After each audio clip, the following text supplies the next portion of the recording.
Olá, estudante do Enem! Se você está procurando um espaço para ficar por dentro do que vai rolar no Exame Nacional do Ensino Médio, está no lugar certo. Chegando Dicas do Enem, uma produção da Fundação Pedro Américo com apoio da Unifacisa e da Rede ITA. No programa de hoje, temos ela, Tamares Dias, com mais um super conteúdo dessa disciplina fundamental para quem quer passar no Enem, redação. O tema de hoje, as 5 competências da redação do Enem.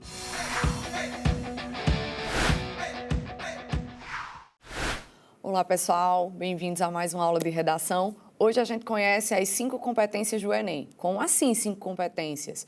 Pois bem, a redação ela será corrigida a partir de 5 competências. Eu vou apresentar para vocês e especificar o que cada uma delas avalia. Todas referentes à redação. Então vamos lá. A competência 1 vai demonstrar domínio da norma culta da língua portuguesa. Você já consegue demonstrar esse domínio de tudo que envolve as regras, de tudo que envolve o mecanismo da tua língua materna? Como é que fica na hora de escrever? Lembra sempre de sinônimos? Lembra sempre da escrita correta daquela palavra que você quer utilizar?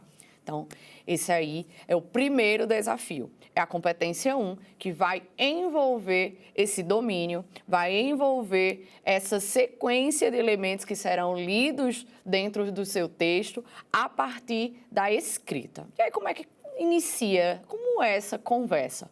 O corretor, ele vai ser treinado, ele é constantemente treinado para ler o seu texto e avaliar. A gente brinca em sala de aula que é uma constante forma de captar, de catar aquele erro que ele, porventura, venha a encontrar. Não necessariamente você vai deslizar aí nessa competência 1 com mais chances, em mais vezes.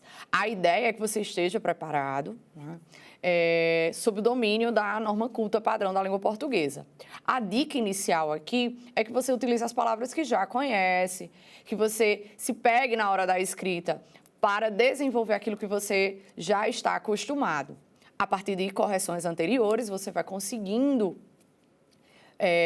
contornar, porventura, alguns erros, porque você vai utilizar aquilo que já foi corrigido, aquilo que está correto, aquilo que você já tem segurança. Para isso, a gente brinca um pouquinho aqui, com essa pergunta, e aí as alternativas vão estar comentadas e vou trazer para vocês solucionar algumas dúvidas, tá? A primeira é sobre a competência 1, que envolve justamente o que não é recomendado ter na sua redação.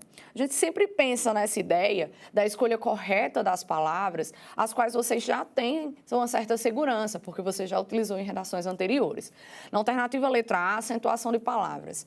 Na verdade, é necessário, por demais, inclusive, que se tenha uma acentuação correta das palavras, daquelas que, de fato, são necessárias. E aí, com certeza, deve ter, Aí, é uma indicação para a escolha de palavras que você já conhece, que você tem segurança na utilização, no uso, para que você possa escrevê-las de maneira correta também. Na letra B, fala sobre translineação. É o mesmo que a separação silábica quando você precisa passar para a próxima linha. Pode ser feita sim, desde que de forma correta e atenção para o recuo da página, tá? Para o recuo da folhinha de redação. Segue a margem de maneira correta para fazer essa translineação, passar a palavra que será dividida para a linha seguinte. Atenção na separação silábica, assunto do fundamental, mas que requer um certo cuidado para que você não venha, porventura, errá-la, tá certo? Então, atenção com a translineação.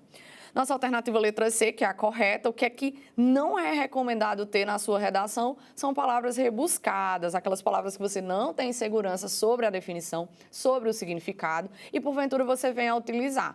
Eu não indico que você as utilize apenas para enfeitar o seu texto. Corretor, esse que vem se preparando para corrigir o seu texto, ele quer que você utilize uma linguagem clara e objetiva.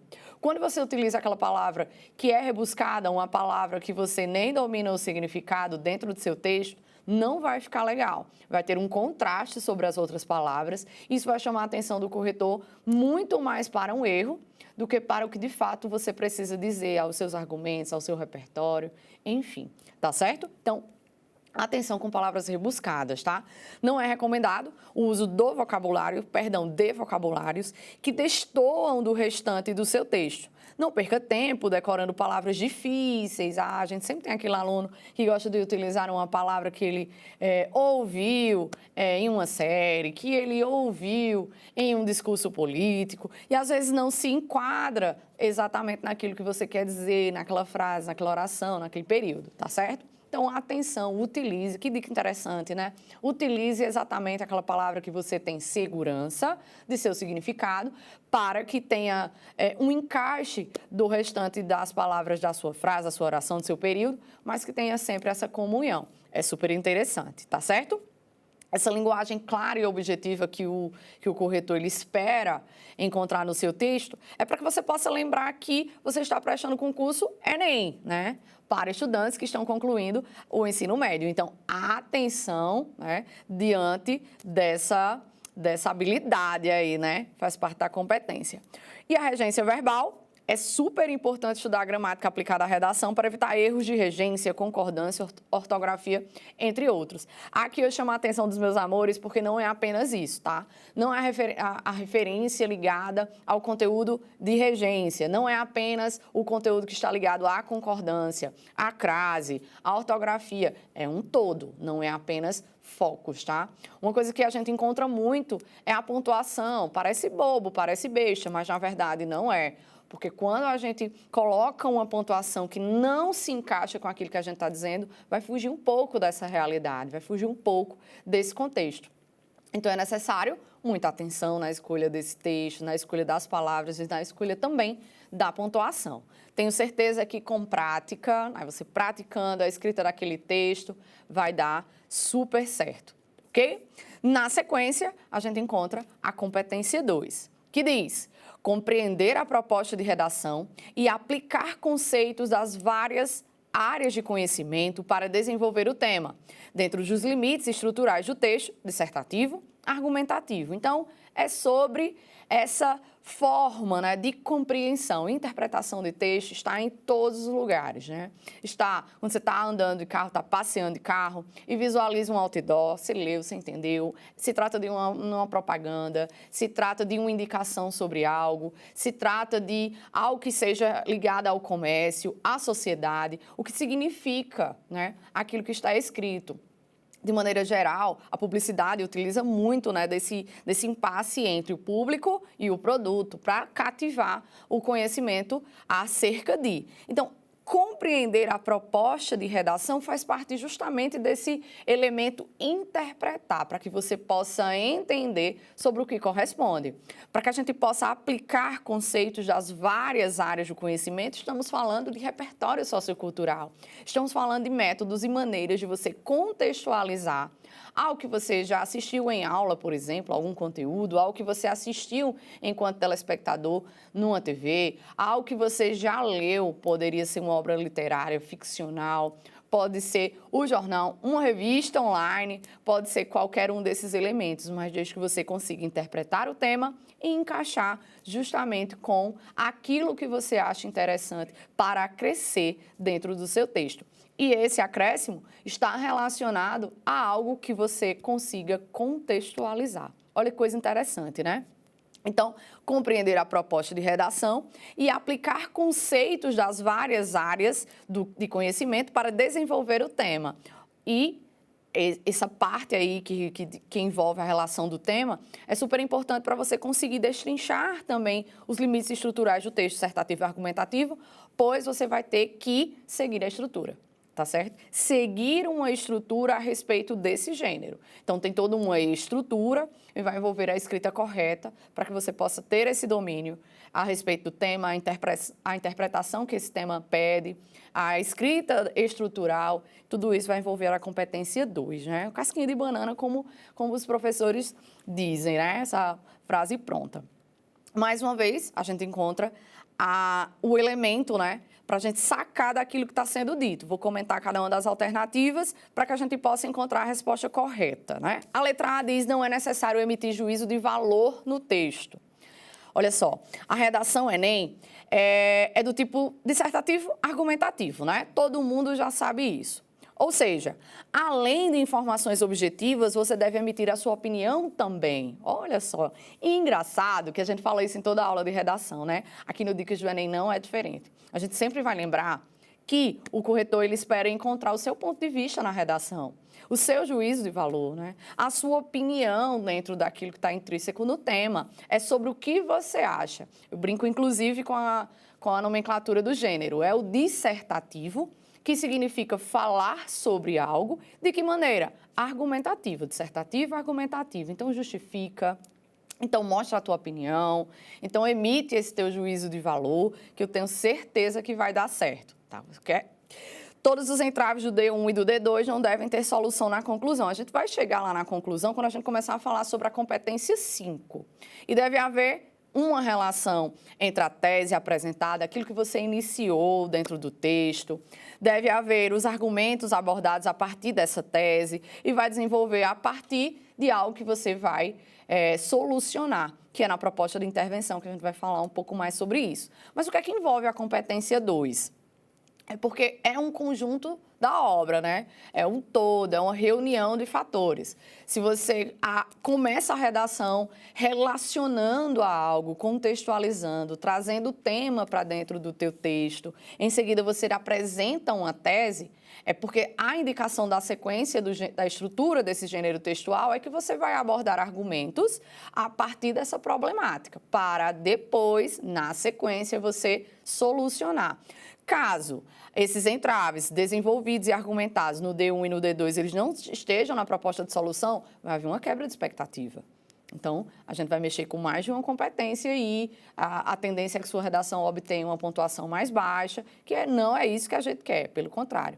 É essa reunião de fatores que vão trazer um excelente resultado, tá certo? Na letra C, eu tenho um repertório sociocultural no texto, é suficiente, e a gente já sabe que não, né? Você deve demonstrar domínio de várias áreas de conhecimento para o teu texto, porque você vai desenvolver uma contextualização no início do seu texto, já na introdução, você vai trazer outro repertório sociocultural para o início do seu desenvolvimento, que a gente chama de D1, né? Carinhosamente de D1 a gente chama.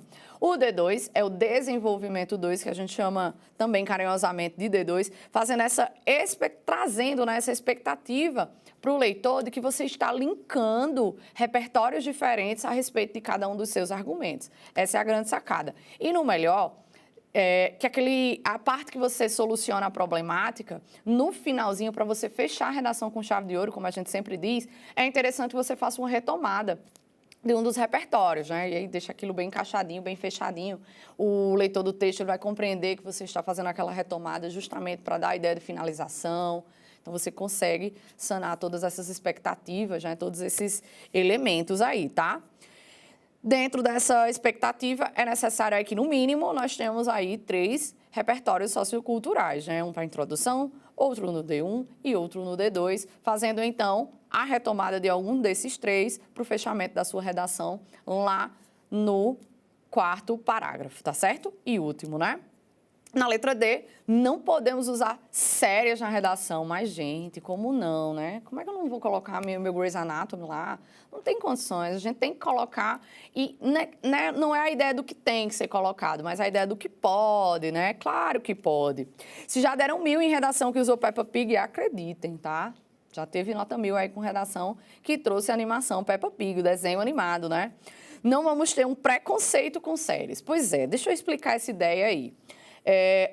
Anteriormente, algumas situações nas redações eram mais fáceis de serem encontradas, tá? Por exemplo, antigamente as pessoas já começavam com um atualmente a redação, era modinha, né?